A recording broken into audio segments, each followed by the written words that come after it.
Very often, the daughters or the relatives of patients I treat for breast cancer ask this question as to whether breast cancer is hereditary.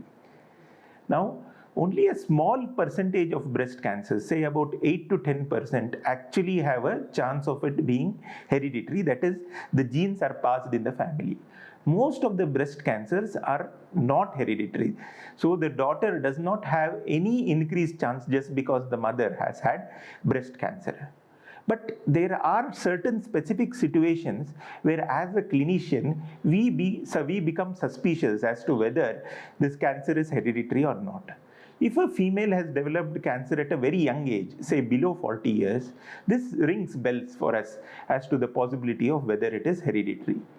Bilateral breast cancer, say the patient has been treated on one side and develops the cancer on the other side, or the same lady develops breast and ovarian cancer, or there is a male breast cancer, or there are many members of the family who are developing breast cancer. All this raises the suspicion that breast cancer could be hereditary. As I said, this happens only in about 8 to 10% cases. When there is a suspicion that the cancer in a particular patient could be hereditary, we order for genetic tests.